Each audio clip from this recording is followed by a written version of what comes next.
Il est avocat et il revient en politique en se présentant aux prochaines législatives dans la circonscription du Centre. Philippe Edmond-Mariette est notre invité politique de ce mardi soir. Bonsoir à vous. Bonsoir madame, bonsoir à vos téléspectateurs. Merci d'avoir accepté notre invitation.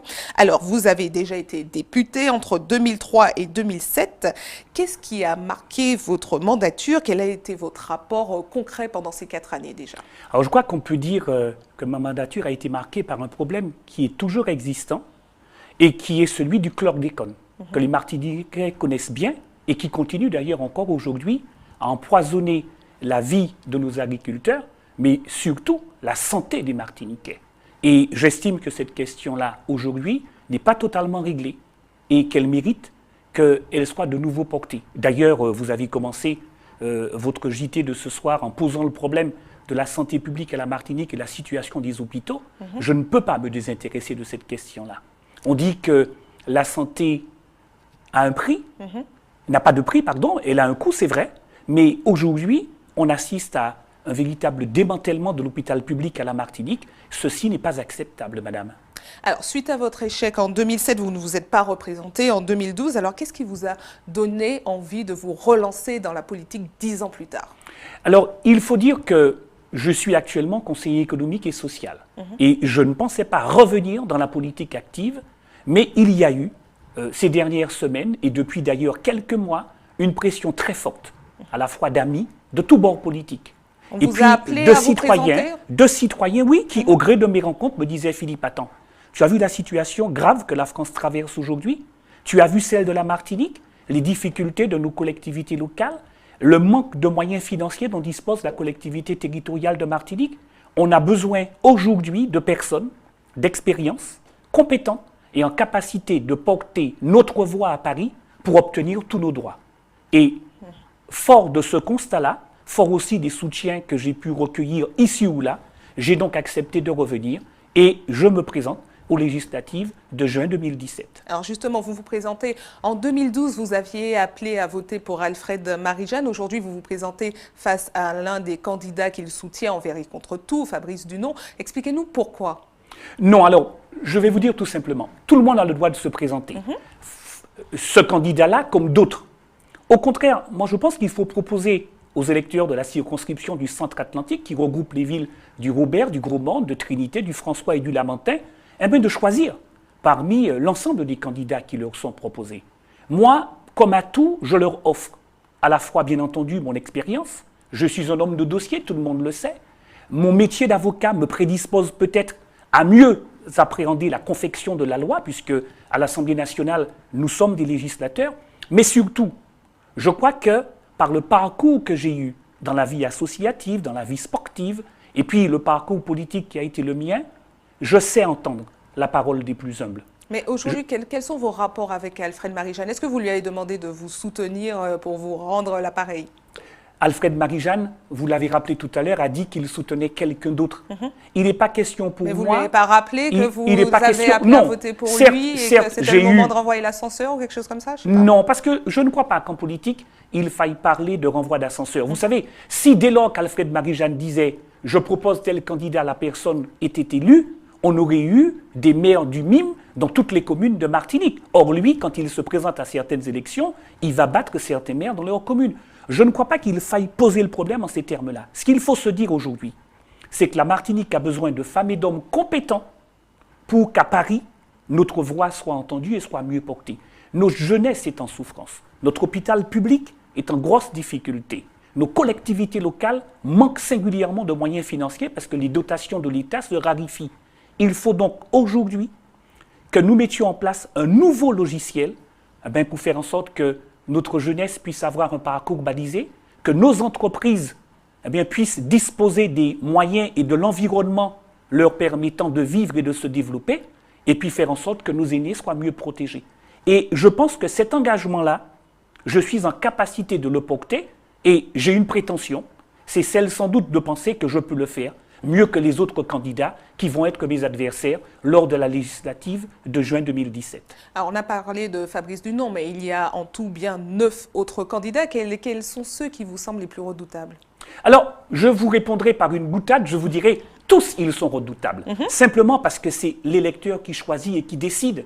Et si vous essayez de vous dire, ça peut être tel ou un tel, vous pouvez avoir une surprise. D'ailleurs, regardez ce qui s'est passé pour les présidentielles en France. Donc, je considère aujourd'hui qu'il faut craindre chacun des autres candidats. Et le meilleur moyen de les mettre à distance, il est de tenir à la Martinique un discours de vérité, de simplicité, mais surtout de montrer que par son intégrité et par son propre parcours, on est en mesure de porter la voix de l'électeur martiniquais, singulièrement des habitants de ces 5 communes qui sont le cœur et le poumon de la Martinique, et faire en sorte que désormais, quand les lois seront votées à l'Assemblée nationale, eh bien, qu'elles soient adaptées à nos réalités locales. C'est mon souhait, et j'ai montré par le passé, pendant les 4 années où j'ai eu la chance de représenter la Martinique, que j'étais en capacité de le faire. Et sans doute, M. Marie-Jeanne s'en souvient, parce qu'il ne manquait pas de me féliciter après certaines de mes interventions. Alors, ils se valent tous certainement, mais certains sont soutenus par des gros groupes. Qui sont vos soutiens à vous? Ah, mes soutiens sont multiples. Ils sont d'abord le simple électeur martiniquais de la circonscription. Et puis, ils sont à travers un certain nombre d'hommes et de femmes qui sont dans des groupes politiques et qui ont fait le choix de ne pas se ranger derrière ce qui leur est proposé et de dire, nous voulons au contraire être aux côtés de Philippe Edmond Mariette. Mais il y a une organisation politique derrière vous ou pas du tout? Non, il n'y a pas vous êtes sans d'organisation étiquette politique à proprement parler. Je suis sans étiquette.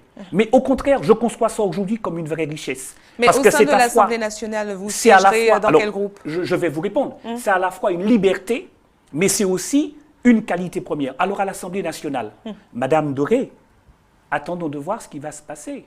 Oui, mais vous avez déjà une idée. Ce n'est pas quand vous serez élu que vous allez réfléchir. Bien sûr.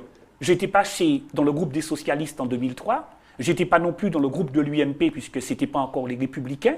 J'étais dans le groupe des non-inscrits. D'ailleurs, j'étais dans ce groupe-là avec Alfred Marie-Jeanne et quelques écologistes. Mais à l'époque, nous n'étions pas 20. Nous ne pouvions pas constituer un groupe politique. Aujourd'hui, avec 15, on peut constituer un groupe. Je m'attends donc, en arrivant à l'Assemblée nationale, de voir quelle est la composition désormais de l'hémicycle. Bien malin est celui qui aujourd'hui peut nous dire quelle sera sa couleur. Je m'attends à une partition avec au moins 4 groupes, bien entendu quelques socialistes, sans doute des républicains, sans doute aussi des gens du Front National, et puis sans doute des gens du mouvement de M. Macron En Marche. Alors, en parlant du Front National, on a constaté, on l'a vu dans nos titres, qu'il y a une percée spectaculaire dans les Outre-mer, également en Martinique, dans certaines communes. Est-ce que c'est une surprise pour vous? Alors, c'est une surprise quant au nombre de voix obtenues par Marine Le Pen, mais ce n'est pas une surprise quant à sa progression. Vous savez, Madame Doré, quand ça va mal, quand vous vous apercevez que l'hôpital public ne répond plus aux nécessités qui sont les siennes, quand vous voyez les conditions dans lesquelles nos collectivités locales ne sont plus en mesure d'assurer les obligations et les missions qui sont les leurs, parce que l'argent manque, aujourd'hui, il y a une profonde désespérance dans notre population martiniquaise. Les gens sont inquiets pour leur avenir. Regardez la baisse de natalité que nous connaissons aujourd'hui. Tous ces signes-là sont des signes qui montrent que nous sommes à un moment où la société martiniquaise est en souffrance. Et pour de nouveau lui donner cette espérance-là, il faut lui expliquer que la collectivité territoriale de Martinique, oui, est en capacité de le faire. Il faut lui donner plus de moyens, il faut modifier la démarche économique qui a été portée jusqu'à présent, parce qu'elle a été faite ici ou là de quelques lois qui sont aujourd'hui dans le cimetière des technocrates parisiens parce que ça n'a pas marché.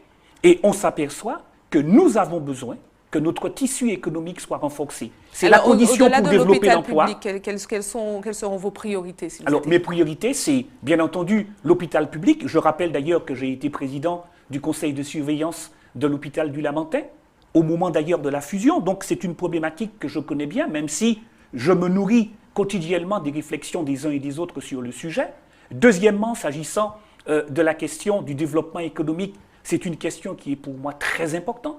La question du chlordécone, parce que jusqu'à présent, on n'a pas tiré tous les enseignements, mais surtout, on n'a pas mis en place les moyens permettant de protéger davantage nos populations sur le risque de contamination. Cela mérite d'être développé. Et puis, vous avez un énorme chantier qui va toucher à l'éducation et à la culture.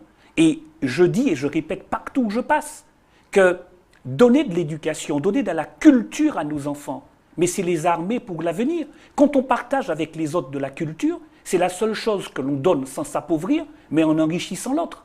Et ça va être ça ma démarche, et c'est ce que je souhaite pour la Martinique, parce que j'étais ce matin à Sainte-Marie à la mission locale, au Robert, pardon, à la mission locale. J'ai assisté à un véritable forum où des entreprises étaient là pour accueillir des jeunes de l'ensemble de la communauté Cap-Nord. Il fallait voir cette belle jeunesse qui était présente sur le site. Et on comprend que nos enfants sont en demande et qu'il nous appartient aujourd'hui de leur donner les moyens de réussir leur parcours d'insertion professionnelle. Merci. Merci d'avoir à vous et bonne répondu soirée à à vos nos questions. téléspectateurs. Merci à vous.